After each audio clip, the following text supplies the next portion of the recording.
Hello, Daisy. Hello, Shera.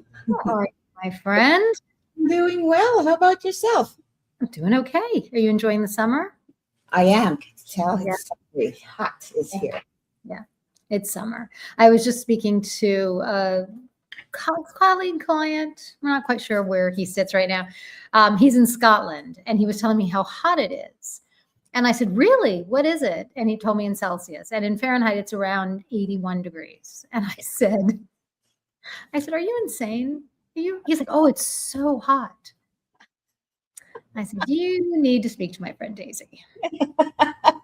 You don't know what heat is versus just hot. Right, Okay. right. It's not even hot. It's perfection.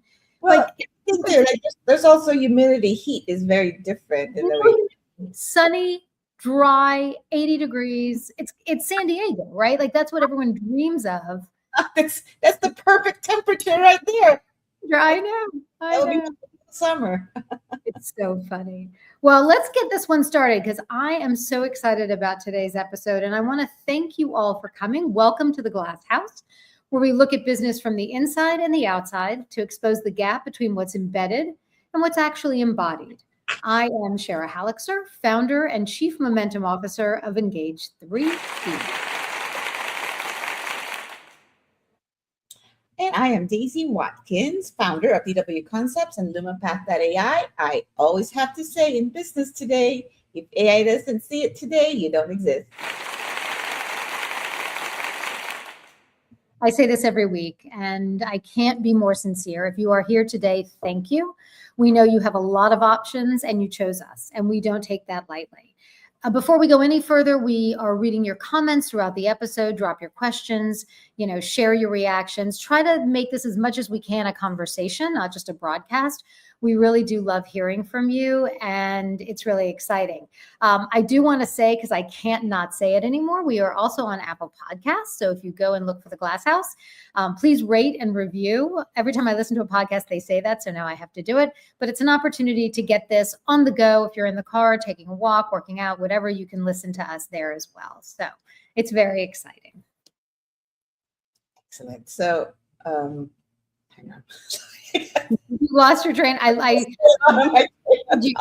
now you've lost your train of thought. I can tell. Sorry, I also No. got squirrel. Something crossed my screen, and it does happen. So It happens all the time. No worries. so here's a question almost nobody asked out loud. When did we decide a machine gets to say who is worth an interview? Who's worth a meeting, really? So AI is already in the interview room, scoring assessments, reading resumes, ranking people before a human can ever look at it. Okay, companies embedded it for speed and cost. We talked about this in passing and a little bit in some of our shows. So what they never embodied is fair. Okay, human read the person in front of them. The human can read the person in front of them, and here's the trap: the tool hits the number. We talked about this in one of our stories. Is that they mine resumes just because they make them sound and look bigger, right? That they have openings. So the tool hits its numbers, so it looks like a win. Nobody goes looking for who's quietly filtered out. We cannot fix what we are not looking to find. Yeah, I mean, we've touched on this a lot, right? We're starting to kind of delve into and understand. We talked about it last week with Mobley, and we'll talk about that later. Really, what's happening now, right? And I'm taking the other side to this today, right? We also look at it from the outside. When AI is screening a candidate, it's not judging the human, right? It's judging a footprint. It's judging data.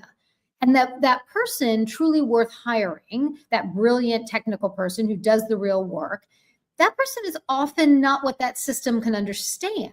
So it scores them low on one end and then moves on, not understanding what that person can actually bring, right? So then flip that. The gap does not stay inside the building. Every rejection, every review, every candidate who felt unseen becomes a part of the record that AI hands to the next person who says, oh, what does it take to get hired at ABC company? What's that experience like? right? And how is that company managing that message? So the outside is keeping those receipts. Absolutely. So last week we looked at leadership under pressure. This week, go into the room where careers get decided. So Andrea N is here with us today. Let me just give you a little bit of background about her. I am so pleased that she is here. She's been in HR since 1996 and is an executive and career coach, operations and consultant, and has multiple frameworks and creator focused on future-proofing the workforce in the age of AI.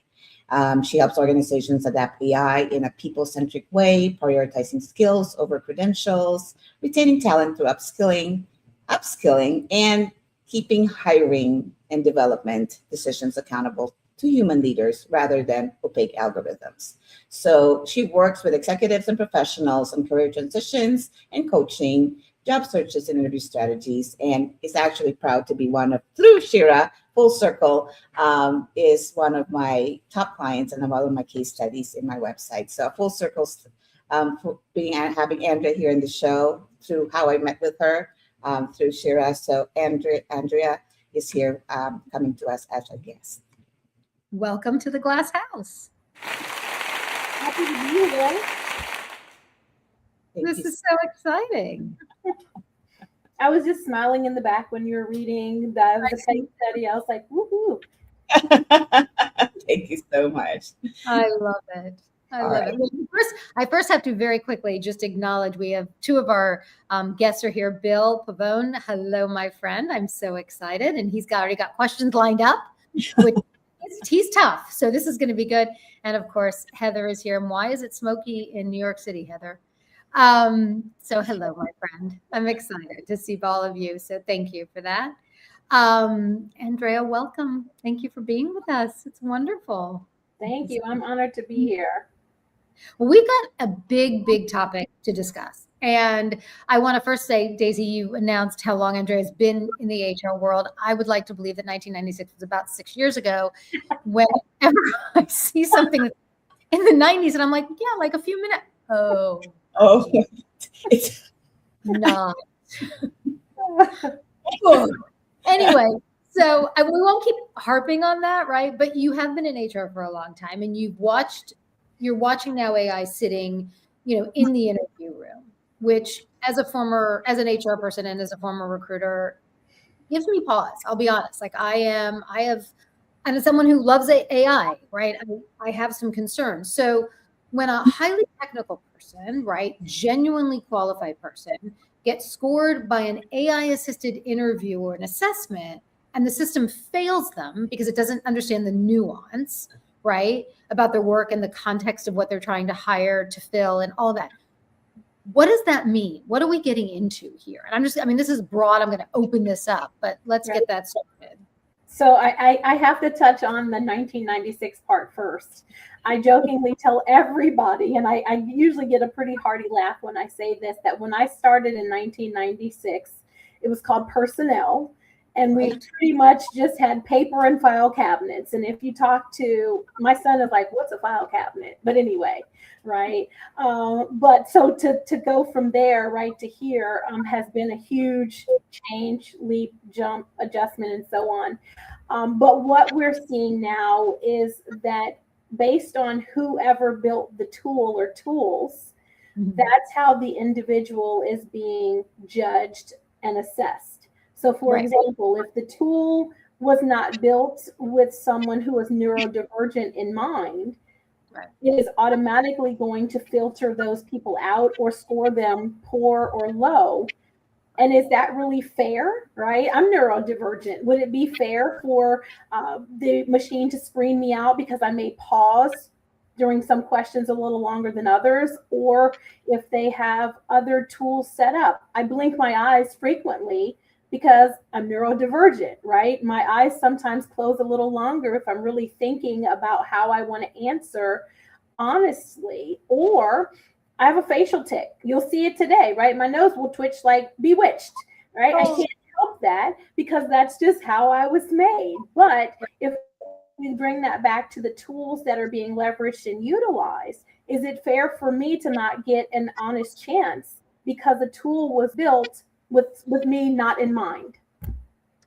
I think that's incredibly powerful. And again, as a recruiter, sitting across from someone, having the skills to be able to draw things out, right? Also to understand, if I'm interviewing someone, I know the team that they're, in which they're going to engage. It might be the right kind of team for somebody to be a little bit different. And this is going to take us off the mark a moment, of course, but I just had a conversation yesterday with someone who's going to be joining the show in a couple of weeks. And we talked about what is it that we're always looking for, right? When we're looking to fill a role, and how do we make the right decision based on the individual as well as the skill set that's needed and the competencies that are needed. And I think that what this is doing is it's removing layers of things, right? Somebody who is quiet and reserved and might be the perfect person for the role because of the dynamic of the team or the organization or the role, whatever it is, versus if it's somebody who needs to be really outgoing, and that's a different, but an AI is not going to know that.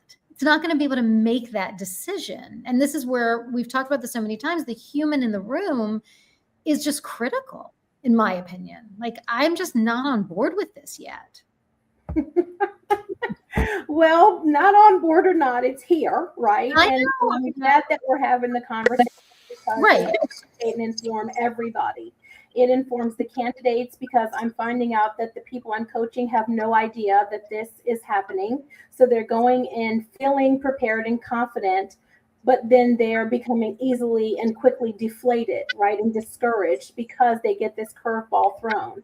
Right. On the other side of that, right, as a person who's interviewed and hired many people, right, the other side of this is how fair and equitable are we really being? For example, a small tip, right, that people can easily implement into these processes for anybody, neurodivergent or not, is put the question in the chat. I started that a few years ago, right? So you say the question, you put the question in the chat, and you give the person time to think about their answer. The challenge I believe that we have faced and will face with AI is everybody's looking for perfection, or I say most people are looking for perfection, right? When we go to AI and we type something in, we put the prompt in, we want the perfect answer, right? We want everything to be amazing and great and perfect. That doesn't exist as long as we're hiring humans, right? If you want that, build a robot or an AI to go, have Daisy build you a robot AI to go do those things. But if you want a human, right, then let's be real about the human. If you ask me a time, which is a popular question about when you deal with a difficult situation, I might share with you how I was resilient with caring for my disabled veteran father, right, or being a special needs mom. Is the AI or robot going to be able to pick up on empathy, right, or sympathy or other types of emotions or things of that nature? Maybe. It might score me low because my voice might rise, right? Or I might have a certain inflection when I'm saying things or what have you, or I might start talking with my hands more. Those might be prescribed as inappropriate, right, or unprofessional. But I'll tell you what, any interview I go on, I'm the top candidate. And if you don't hire me, then that's too bad for you. And if you haven't taught your AI to read those things appropriately, you're losing out on the best talent. I will say this, and I've said it many times. We hire the way we date. And think about that, sit on that. It'll, right? The first date, the interview is now the Tinder profile, whatever. And you're like, oh, I like that. Swipe right. And then you have the first date, and it's a coffee date or a cocktail, and it's like the first interview, and right? Carry that forward. So I can be contrary to my own opinion in that something that doesn't have bias and emotion, right, can bring something to the table that doesn't bring that in. Again, if the AI is built without it, which that's a whole other conversation because it's not, but again, so that in a way is a benefit because we bring our own personal bias no matter what, right? Obvious and not obvious, and God knows there have been a lot of problems on the obvious side. However, it's that first, I see it, if at all, I see it later down the line, not as the first pass. Exactly the point you're saying, because it can't pick up on the nuances. And so, yeah, I'm still in the camp, But that's kind of Well, there's the other layer too. So Andrea, from what you see, and you're already coaching, tech or non-tech folks, right? How to go through this process or how they can amplify themselves or can help themselves in the interview. So there's that other layer, like how do they get to be seen or be called out first? Because there's that layer of ATS, which is the applicant tracking system before you can even be seen. So these people that you're working with are fortunate enough to actually be seen and be talked to by another human being. And so from your experience, what have they gone through before they get to that part? Because I know this is a lot, if we can give a little bit of your insights on that one, because I know there's a lot of questions being asked about that from our viewers and from our previous guests before. So yes, oh my goodness, yes. So this has come up a lot lately, particularly in the last week with folks I'm coaching at different levels, right? So this literally is from like C-suite down and technical and non-technical folks across pretty much every industry, right? That you can imagine. So what we do is I or any coach has to understand what is the end result. Are you looking for, the same job, right, in a new company? You talked, Daisy, in the intro about reskilling, right? So are we positioning you to redeploy within the same organization, right? And that means that we now need to bring around other transferable skills that maybe they don't know that you have, right, or have been tapping into in said job. Are you looking to go into entrepreneurship, consulting, active retirement, whatever that end goal is? I need to know that. Then we can back in to what we need to do to get you there. At a minimum, though, everybody needs a few fundamental things. They need a good resume, right, that passes any kind of robot, ATS, AI screening, and human screening. So that means that myself and others, right, have been trained. We are certified to know how to write these documents in a way that pass these screeners, right, aesthetically, certain fonts you use, certain margins you use. Don't use symbols, use certain colors, right? All of these things that the average person, frankly, wouldn't care about, right? And I get excited about them because this is part of my purpose, right? And then what we do is once that resume has been constructed, then there are elements of that we extract, right, to create and optimize the LinkedIn profile. Because LinkedIn is just another algorithm-based platform, right, that's looking for keywords and other things. But the average person has no idea, right? What are they looking for? So what do? No offense to, I won't say the name because I don't want anybody to, get mad at us or break myself into jail. But we know there's a great platform out there that you can pay $12 a month for and go and get amazing resumes. And guess what? Not a single one of them is going to pass any of these screeners. I promise you that. It's been tried and proven over and over again, right? So don't pay your $12 for that because it's not going to work, right? You need a human, okay? And the other thing is people get caught up on trends, right? We don't want to see logos and stuff on your resume. Like, I don't care who tells you that. No, it's not going to get you hired. It's not even going to get you screened, right? So these are only things that a human will know, right? And can coach or advise or counsel you on.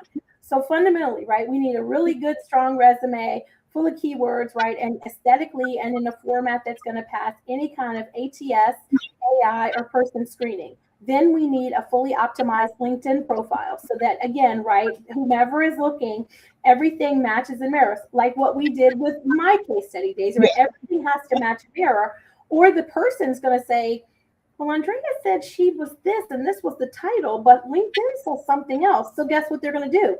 They're going to move on to the next candidate. I will also tell you this. A lot of the machines and humans have been trained to give you 10 seconds of review. If they do not see what they like, and you're shaking your head as a person who's recruited, in those 10 seconds, guess what? You lose your chance. They are on to the next candidate. And in a market like we have now that's so unusual and saturated, you can't waste those 10 seconds. So hopefully that answers your question, Daisy, right? Of like, what do they fundamentally need to do and have in place in order to even be visible or seen? absolutely. Go ahead. Shera. Bill is asking, I think, what is a great question. And this came up right when you came to the screen, right? And it's a little bit of a twist. Bill, tell me if I'm right on this. So you just talked about what the person can do, but he's asking how do we utilize AI better to get past it, right? What are the mechanisms that AI can help to try to do it. You're saying that the AI resume tools are not good, which, by the way, later tell me what name you're talking about, because I don't know which one. But what, how do we reverse engineer that, I guess, is what I'm asking. Yeah, so clearly, right, AI can be built for certain things that help expedite the process, right? AI mostly for most people is about speed. So great, let's use it, right, to set up interviews, right? Make it really easy for people to set up their interviews, right, through AI, right? So for scheduling, right? Let's actually build some very prescriptive but fair and accessible standards, right, that screen the resume for certain things, right? That could be from applicable keywords, right? That could be, you talk about metrics. Sure, maybe you're looking for certain metric or higher, right? If you're hiring a business developer, right? Maybe you want them to have attained 80% or higher, right, of their quota or something like that. All of those things are totally okay, right, to put into your AI to filter out a candidate. We can also use AI for pre-screening questions. I can't tell you how many times put out a post and said, you must be in the DC, Maryland, Virginia area, because that's where I'm located, and somebody from Kentucky will apply. What are you doing? Clearly, you're not going to come. Like if I need you to come to the office on Friday, right, to help set up for a board meeting, we're not paying for you to come from Kentucky right here. You see what I mean? So those are the things, right, that are very easy that AI can help to filter, right, or look for, or what have you. They're also not discriminatory, right?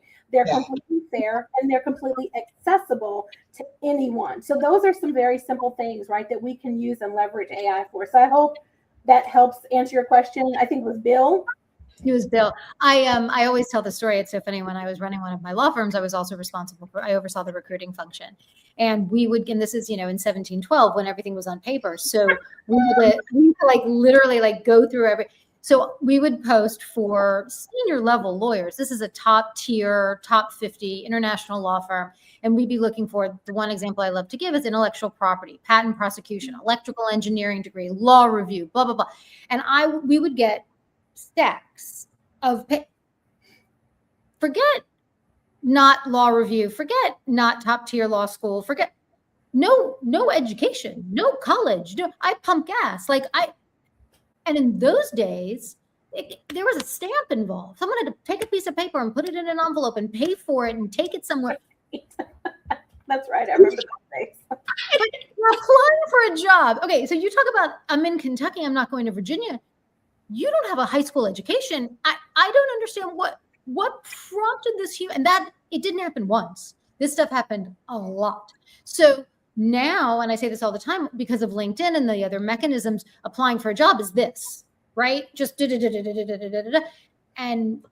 I don't know. It's like they're playing crap. Not craps. What is it? What's the thing? Yeah, it's craps. Craps. No. It's a game or like some kind of machine. game. Slot machine. Slot machine. Thank you. I need someone in Vegas to tell me what it is. Yeah, it's like a slot machine, right? I'm just going to keep doing this. Put in $20 and I'm just going to keep doing this until I get something. Like, it's crazy. So, what I've seen, and this has been over the last couple of years, is that, and especially as we continue to have these mass layoffs, right, or the risk or the fear, right, of these mass layoffs, is what I've seen is that people with a PhD will apply to be an executive assistant because of the way that the current market conditions are. People are like, look, I'd rather have a job, right, with a salary and benefits or something like that than no job at all, right? So that has been happening. Frankly, I believe it's going to continue to happen, but bringing it back to this conversation, that's where those screeners are totally okay, right? There are some jobs where you absolutely have to have a college degree, right? My son had brain surgery when he was 1. I want to know that neurosurgeon, right, went to school, but not to school, but to the top school, right? And that they actually have a portfolio of patients, right, that they've successfully worked with. I went through a health journey last year, and I'll be completely honest with you. The first doctor I met with reminded me of Doogie Howser, and I couldn't get out of there fast enough because when I asked one simple question, he said like this, oh, in school, they told me to say, and I was very polite. I stayed in the rest of the meeting, and as soon as I could, I got out of there and came home. And guess who I didn't pick for my doctor? Him. right? But I think, again, right, to bring it all to be relevant to this conversation, there are some things that we can actually have AI screen in or out for. Here's another tip that I'll tell people, right? Is well, two things I'll touch on, right? Again, I won't name the platform, but I'll just say it this way. If you want to apply for a job, go to that organization's website and apply. Period. End of the story. Because what we've seen and heard from different platforms is that sometimes, or a lot of times, the candidates' applications or whatever are not even making it through. Absolutely. Assuming these are even real jobs that are available, right? So go to the actual employer's website and apply there. They have a legal obligation, right, to acknowledge your application and keep it on file for a certain period of time. And if you have to ask them, hey, did you get my application? They have to tell you, yes, we did, or we did not, where these other platforms don't have to do that. The other thing I would add really quickly is with the track what you're doing, right? Track what you're doing, because kind of to bring it back to, but in a different way of what Bill said about metrics, you need to know where you're getting leverage or having success, right? So if you're seeing success more like on, a niche job board versus one of the bigger ones, then guess what you need to spend your time surfacing, right, or doing or looking at or what have you. But also because people are doing like what you said, like this, right? When someone calls or emails them, they have no idea what job they applied for. I just talked to someone a couple of months ago and I called and I said, hi, I'm calling from blah. You applied for blah. And the person said, I have no idea what you're talking about. Why are you calling me? So I repeated myself and then it clicked. They were like, oh yeah, I did. And then they tried to clean it up. They're like, oh, I get a lot of spam callers.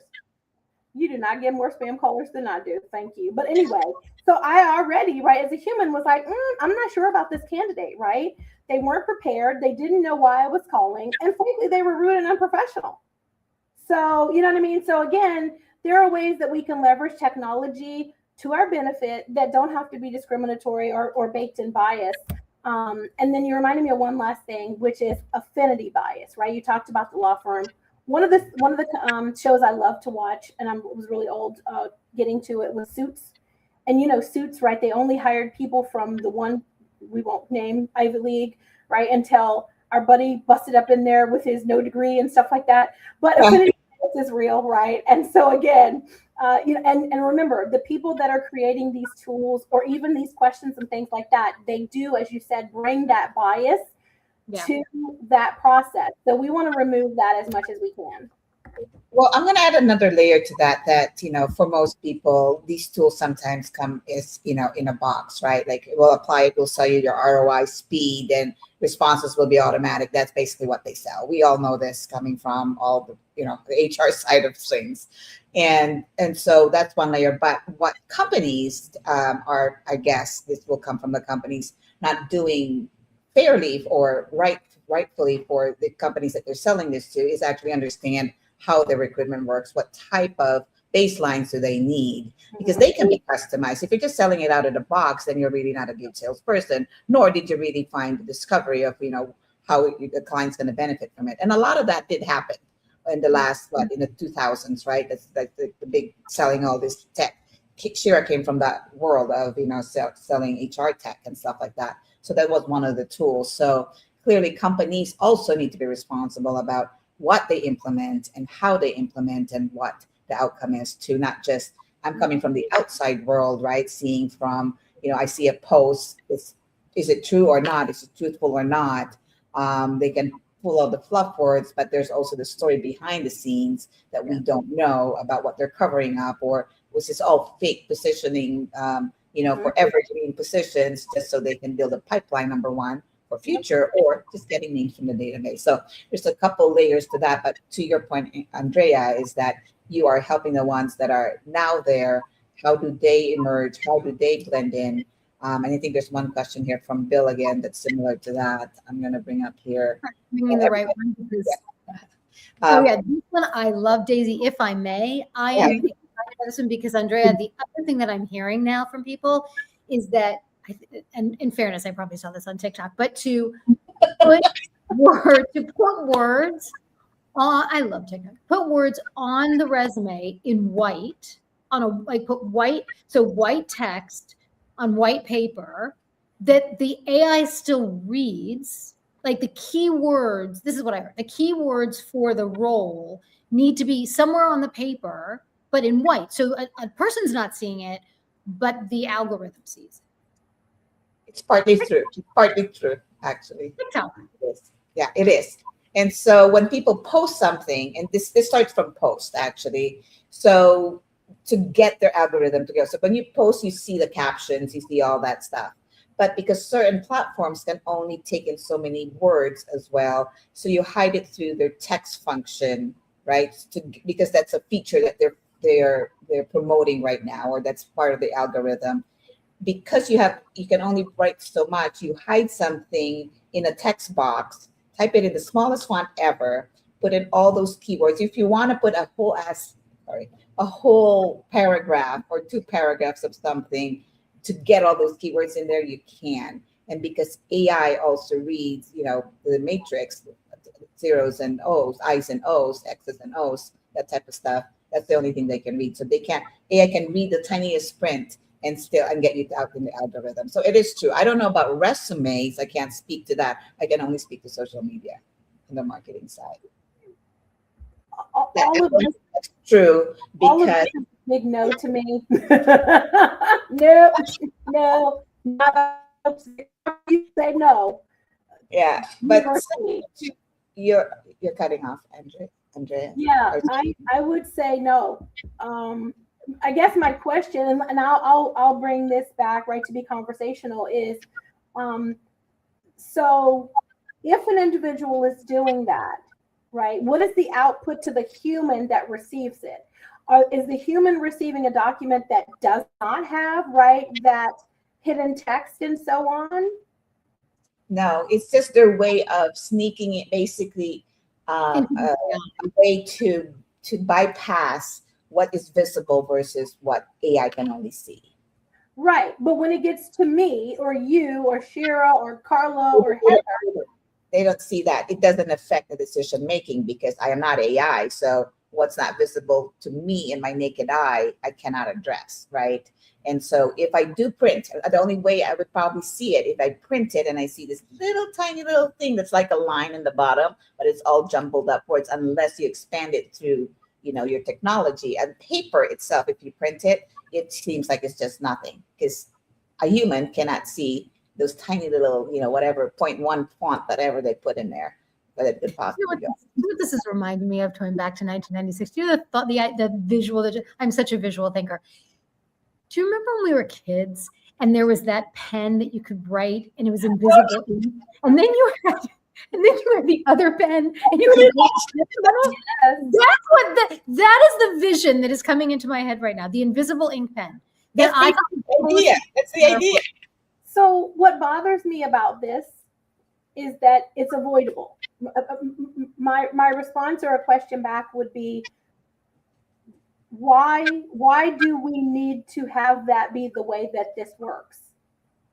Right? Because people are saying that they're not build it the way that it should be built from the very beginning, right? To give everybody a chance, right? So that the people don't have to use the invisible pen, right? Like a long time, I guess, and maybe that's just me. Maybe that's the 1996 in me, but that's just how I'm feeling about it. But also, I think, is it Catherine had a question, right? Yeah, Catherine had some great comments. Yeah. So she says, what does she say? She's saying, okay, so this is a different one. Here's what keeps going. If AI is now answering who's the best in your field, most experts are invisible because their real expertise never made it online. Oh, that's a Daisy question, and how you can use our case study, Daisy, for this. Daisy, hold on to that one. Let's give Catherine. Let's have Andrea answer this one. Yeah. So, okay. So AI is hiring exposes leadership fast. The tools show you exactly how your people think and decide. Have you seen a company look at what the AI revealed about the culture? Okay. So again, speaking from experience, what I see, Catherine, is that leaders, bless their hearts, they tack AI on to already broken systems. So all they're doing is amplifying, right? Poor leadership, right? Lack of character, lack of integrity, any of the things that are broken within the culture. Adding AI to it is just going to be an expensive problem that you're going to have to solve down the road. So again, in my experience, let's figure out, right, culturally, right, what is the culture? And I don't mean the words on the wall in the conference room. I've worked at a place like that, and it's not real, right? Those words in the conference room wall are just words in the wall if those leaders are not living them every single day, which a lot of them don't. So again, right, in order for AI to work for anybody at any level, you have to figure out, what are we doing? What are we doing it for, right? Who is it serving? But also, do we even need AI for this? There are some things that, and I love AI, that we don't need AI for, right? So let's not bring it in if we don't need to. Let's have humans do what humans should do and have AI do what AI does. I couldn't agree more. And I think that there is something so inherently missed when we look at developing culture in an organization. And this is not the episode for this. We've talked about it before. We'll continue to talk about it in the future. But I built a methodology around embodiment, right? Not embedding something because you want to have posters on a wall, or you want to have, a saying on your website that tells people what the company is about. If what is going on in an organization truly isn't embodied in every aspect, you're right, none of it matters, because it's the human beings ultimately they're going to do this. And I used to say, when I was selling HR technology, I always used to say, look, pardon my expression, my bag of crap is pretty much the same like every other bag of crap. Like, it's all the same stuff fundamentally, right? It's going to come down to price. It's going to come down to what you like. It's who you like, et cetera. I said, and I can go out and I can buy the most expensive software out there, and I can put every bell and whistle on it. And I always said, so like I equate it to buying a treadmill, right? I could go out and buy the most expensive treadmill in the world, and I can have Jillian Michaels screaming at me from The Biggest Loser, and I can have it, all the things, and it could be the most amazing thing in the whole world. And guess what? If I hang my clothes on it, when I stick it in the corner of my bedroom, my butt's not getting any smaller. So it doesn't really matter. And now I think with AI, it's problems are surfacing faster. We're seeing all of this at such a rapid pace. Heather wrote earlier that doing the easy apply thing is giving people a carpal tunnel. I think that's so true, by the way. And if any of you need the best recruiter in the world, contact Heather, because she's amazing and she'll find you a job, hopefully. But in her field. But I think that we're missing the mark. Right? These are incredible tools. They have amazing value. We all love AI. We think it's great. I use it all day, every day. And yesterday I was cursing at it. I was yelling at it. I was cursing at it. I was writing, cursing at it. I was talking, cursing at it. I was like, it's software. Oh, shelfware. Yeah. It's technology. And I was listening to something today. I don't know where. Somebody said, I was talking to ChatGPT, and the person said, no, you're not. You're not having a conversation with ChatGPT. And my head exploded when I heard that, because that's where we're going. We think it's like talking to a friend or it's not. Get that clear. It is not a human. Mm-hmm. Thank you, my friend. Thank you, my friend. So I'm going to solid. And Brianna, do you have something to say with what Shera said first? So I'm going to tie this into Catherine's question. I don't want to ignore her question either. So Shera, is that, are we talking? We're not. We are typing and answering a question. And so in my world, that's why we call it answer engine optimization. Are you an answer? Are you getting an answer? An answer can also, just like Google, we were talking to Google and asking it for keywords and a question. It's no different, but AI has better answers and has human-like answers is the difference. Whereas Google was keyword driven, right? And so in the world that we live in, AI is no different than a search, okay? But it has more data. I love AI. AI, and that's why I'm in this AEO space. So, Catherine, to answer your question, how this keeps you up at night? How do you see? How are you seeing? How can it be recommended as the best? How would the AI say, would you recommend me? The answer is not, are you the best? Or the answer is, would you recommend me? Okay, let's be truthful about that. In Google, you ranked, and people like rankings. People like to be number one, number two. That's the competitive nature in being human. But at the end of the day, when Google first started, think about it. We're just searching and researching for some sort of information and data, right? That's what Google came out with, right? And then it became like, oh, when you search for me, how do I get to the front of the page? Because there's so many keywords that come up with these words, right? Then Google started to monetize on that. Right. All right, you want to be in the front? Let's get you in the front. We'll create some algorithm that gets you in the front. Pay us X amount of money, $10,000 a month, if you really want to be at the top page, right? Over the years, and then marketing companies start to build around it because it was work to do that as an own business. So now in the AEO world, it's no different. The platform has just changed into you cannot rank yourself. That's, if you ask AI to rank it, it will rank it. But remember, you have to ask it to rank it. If you're just going to ask, who would you recommend? It would recommend, so Catherine, how you start is your entity solid enough? So a good story for this is Andrea, right? So she came out and go, nobody can find me. There's so many in the same name as me. I want my consulting company to show up. It's not showing up. I am showing up somehow, a little bit here and there. And so the thing with AI, it's all your digital footprint. It's consistency. AI is math. And our very first guest, when he said it, was very impactful for me. It's probabilities. Yeah. It's data. So it likes structure, it likes data. So if your digital footprint is all over the place and your words, just like Andrea said, your words need to matter in the algorithm that she's looking at. So it's no different how she's lining up the LinkedIn words on the keywords. Make sure it's aligned with your website. The agentic part of the web browser has changed in Google, not just Google, but all the other browsers. The agentic part makes that decision for you before the human can even finish typing. They type in your name before that question is asked of what they want to ask about me or Shera or Andrea. AI has already made a decision based on what's out there. So if your entity is not right, your foundation, and I call it branding. If your brand is not solid, you don't know who your customers are, because you're not just speaking about yourself. How are you speaking to your audience as you talk about yourself? That's what AI is looking for. AI is looking for human answers, human beings that exist, so that they can give it back to the human. Okay?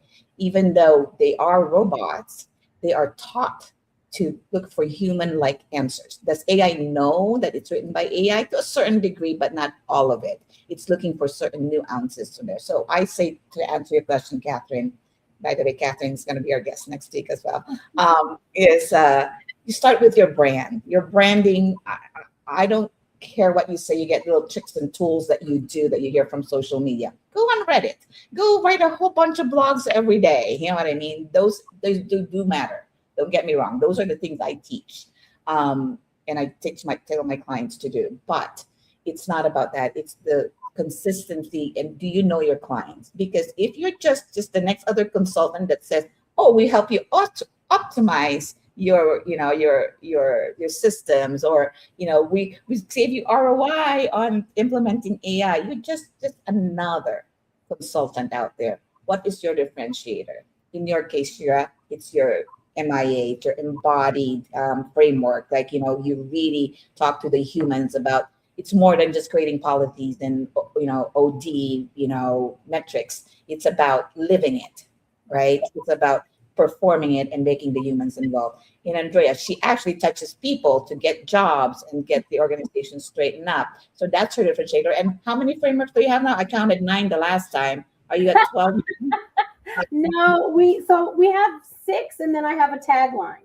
So okay, so that's her differentiator. Nobody knew about that until I asked her, right? She goes, oh, they're just hidden. I teach them, blah, blah, blah. I'm going, girl, those are bragging rights. That's your credibility. And then she proceeded to tell me, oh, I've appeared in MSN. I've appeared in blah. I've got an article here, blah, blah, blah, blah. I said, where is that all written? He goes, nowhere. And I said, well, those need to be published. Those need to be associated to what makes you different, Andrea, than the other Andreas out there. But by the way, Andrea N. Grant is who you need to be looking for. For that. So, what hit me there is so interesting. Andrea, you went like this, right? That has great value, right? And the AI doesn't find it because it's not anywhere that it can look, and it doesn't know to ask, is there something else I'm missing?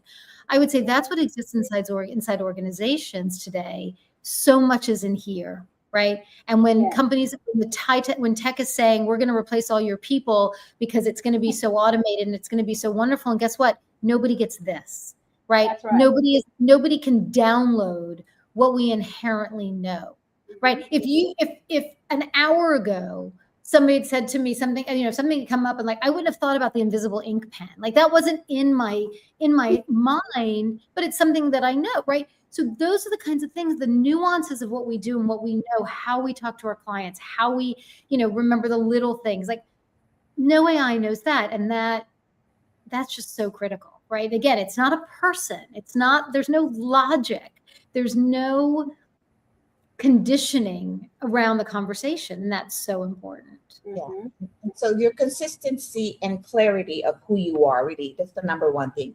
You just have to show up that AI knows everything about you, so that when they type in your name, it's not hallucinating, it's not pulling from old data. And then AI does merge all that data and mix thing up to make it sound like, oh, this is the entire entity, there's a whole life story of Andrea, which it isn't, until you fix those little things. Even the directory that you signed up for 10 years ago that you didn't even realize, all of a sudden it starts surfacing. All of these old stuff that you never probably knew you did or has put out there do exist. Google also now has a lot of agentic stuff going on in the back end that people haven't caught up yet. Google Business Profile is a number. People going, well, I don't need that. I don't have a storefront. Well, you actually do, my friends, because that's how Google gets the ratings and how they rank you, number one, to do it, to present you to the human. Then there's the now your social media is attached to Google Console, which means whatever you put out in your platform needs to have the language that's consistent to your branding, number one. And do not, if you have a social media that's more personal, and clearly that's very, very different, please, for your brand, that's going to affect how AI sees you and what it presents back to the human as it asks the question. So LinkedIn, number one, needs to be very, very credible. All the AI systems use it if everybody's asking for that. But consistency, clarity of who you are, number one. It's not about ranking. It's about, are they going to recommend you? Not as the best, but do they have enough data? Because once they meet you, the first thing they're going to do, just even like me, I met somebody at an event the other day and she sold this thing. And so I had to look her up and her credibility and what it says about you, not so much as who's best at this space. She already made an impact on me. So now let me validate if AI agrees with that. And I still don't show up consistently in Gemini because for some reason, it sees me somewhere different. So the other thing too, Catherine, to answer your question, how can you get recommended? Are your content addressing buyer's intent? So that's the one thing that on the marketing side that I do.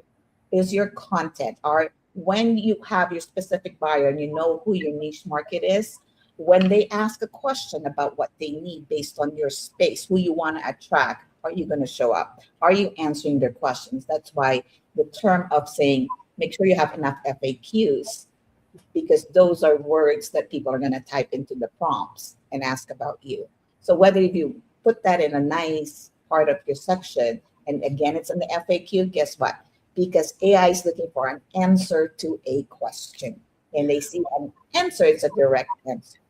So I'm gonna pull back from that for just a second. Sure. We went kind of way off tangent, and Daisy, you're gonna introduce our outside story. So I'll let you get ready for that while I ask Andrea. I'm making a correlation between what Daisy just talked about in terms of how does AI find who you are, to then how are these tools going to do the same, right? Because I think that there's a real correlation between what was just said.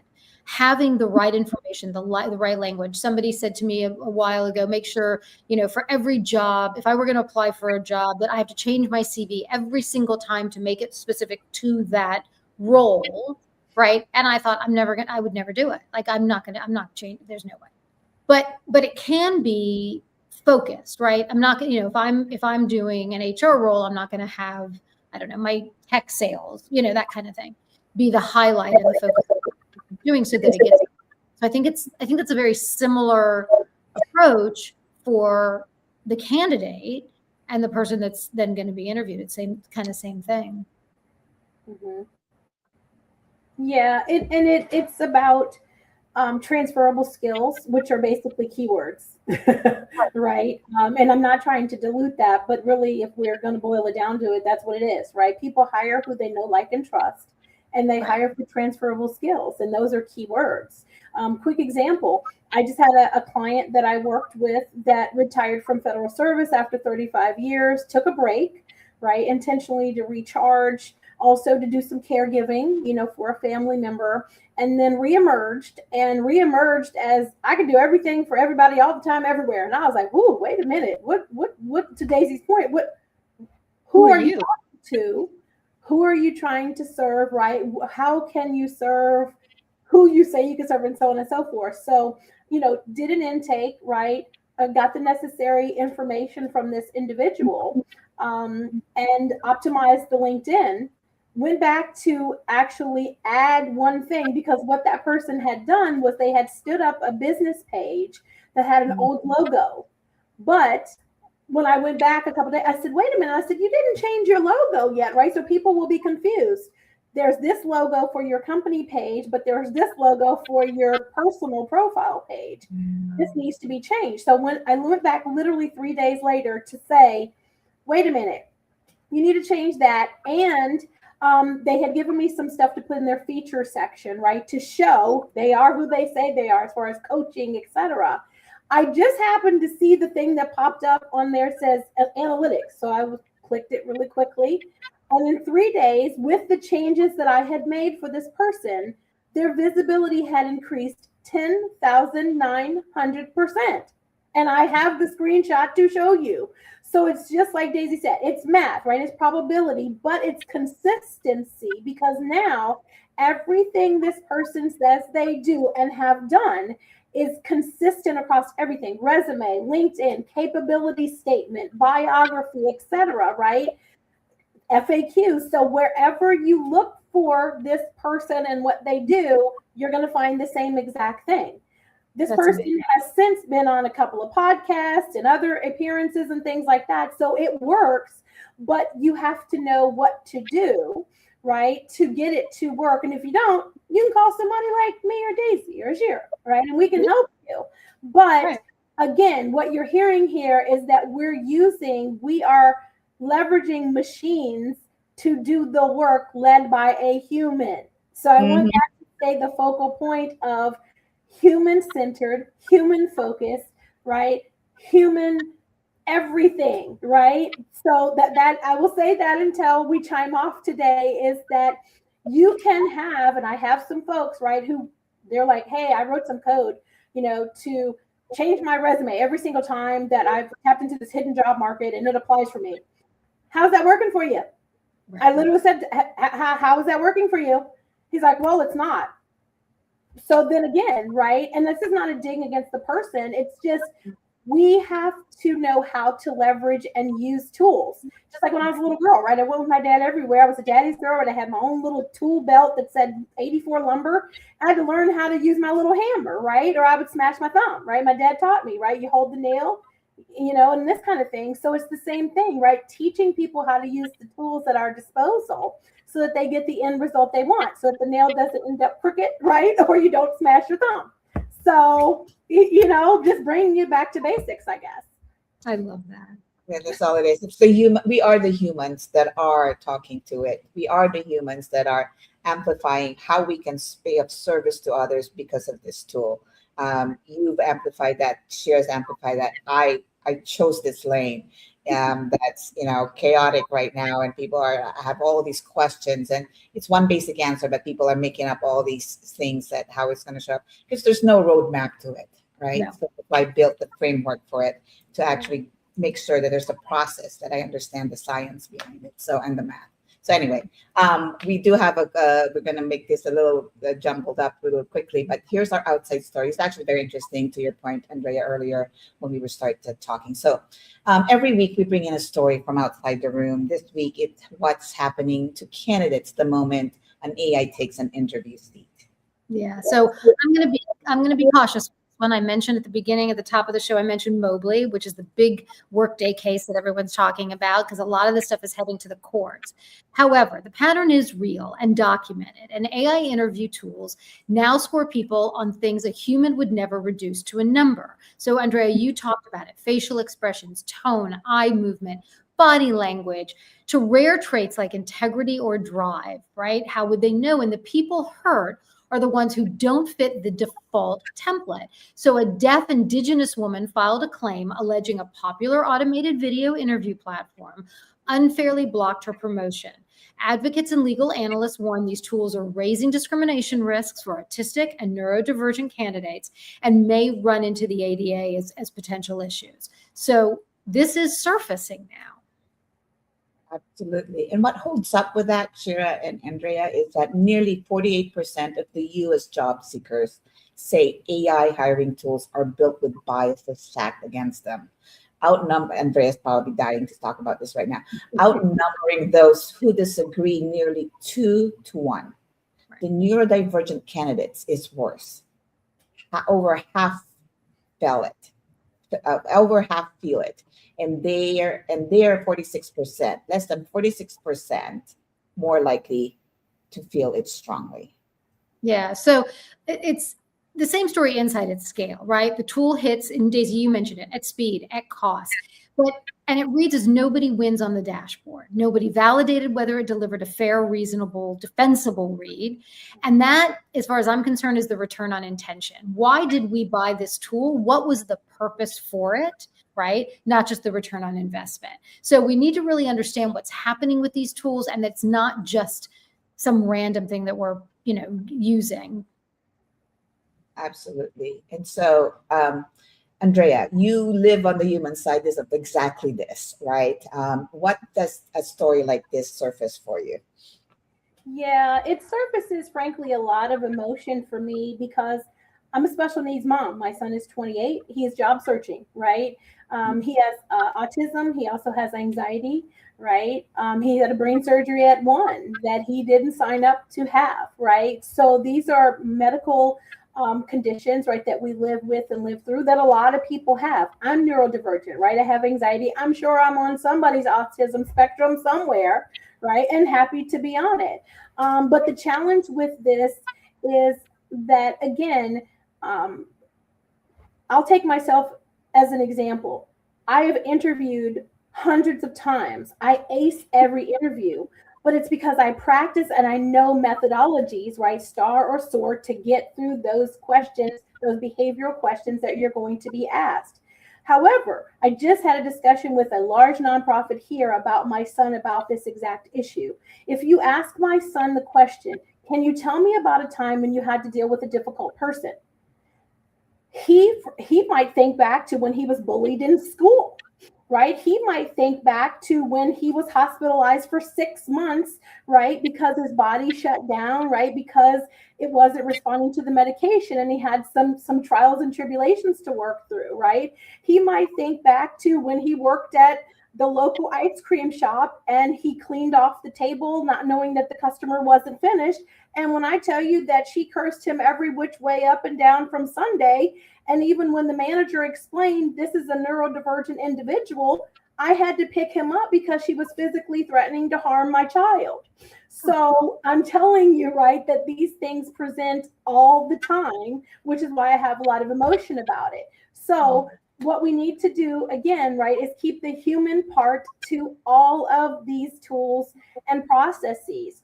Again, any given moment, right, my facial expression might look a little different, right? I'm a very expressive person naturally, so I have to tone that down in certain audiences, right, or in certain places, because I know that society is expecting me to do that, right? But if I don't know how this tool has been trained or what it is looking for, I might show up badly just because I'm being myself, where another organization or another person might be like, my media coach is like, yes, I want all the energy, right? All the things, be yourself and so on.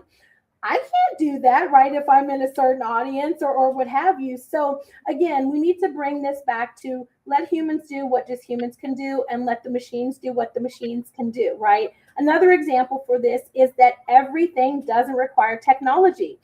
A lot of neurodivergent people score much higher if you give them a task or a project, not go with the traditional behavioral questions that are asked. And statistics prove, right, that neurodivergent people are almost 80% more likely to not make a mistake, to show up to work regularly, to show up to work on time, right, and things like that. However, statistics also show if you have autism and you have a 4-year degree, it is an 85% chance that you've never had a job in your life. And we need to change those things, right? And taking the machine out and putting the human in where it makes sense is a really easy, free, cheap way to get those things done. And again, right, as a HR practitioner, former COO, you remove the litigation, right? You remove the risk or the mitigation there because you have a person that's engaging, right? If I'm talking to someone and I can see your facial expression, say, take your time, take all the time you need to answer that question, right? Or share more versus a machine that is scoring you on time and speed and all these other things. You're set up to fail from the beginning. So really long answer, and I can go on and on about this, but I won't. But it is important because we are going to continue to see not only the rise in cases, but also employers are going to find that they are not desirable, right? They are not going to be the top employer for people. I don't care how much money you pay or what perks you give folks, if you're treating your candidates or your employees like this, right? So it's not just the candidate that's applying to enter your organization. If you're using this to screen people that have already been working there and demonstrating their capabilities and what they've done for you, shame on you. That statistic that you gave is a whole other episode. The idea that somebody who's on the spectrum and who has that's unbelievable. We're going a little bit over, but I do want to make sure we do a couple of quick things. So I hope everyone's still sticking around. And before we close, we always do a couple of things. And one of them is that we like to give you an action item, a takeaway that you can use during the week. These also get posted on Friday on LinkedIn, and obviously you can come back to our episode. And mine, I wanted to make it simple and just really easy, and take part in one of your hiring processes. Take one part of your hiring process an AI currently runs, ask a human to explain in plain language why it accepts or rejects someone. If no one can, you do not have a process, you have a black box, right? So this goes back to the idea of the human is setting up the process. The human is responsible for telling the AI what to do. If somebody in an organization can't tell you what it's doing, what it's supposed to achieve, what it's looking for, it's not right. And that's an easy thing to find. Very interesting, Shera. So for me, it's ask an AI assistant how your organization treats people. Not to, ask it as if you were an outsider, right? Mm-hmm. And internally how it is. So ask how it treats people that don't fit, like what we talked about in the story, right? Whatever that means. So older candidate, whatever that means, career changer, the one who interviews differently. Read what comes back.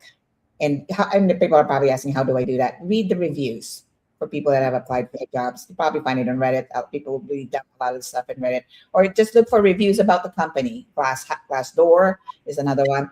That's what your system is really looking for, okay?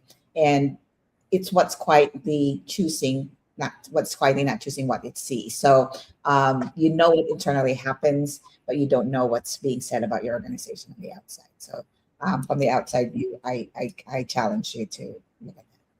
Absolutely. All right. We want to make sure that everybody knows where to find Andrea. So QR code to find you on LinkedIn. They can reach out to you directly there. Andrea, if you want to just kind of tell us again a little bit about what you do and what your offering is, and if they want to reach out to you directly, that would be terrific. Sure, yeah. So I'm happy to do that. I provide fractional COO and operational transformation services.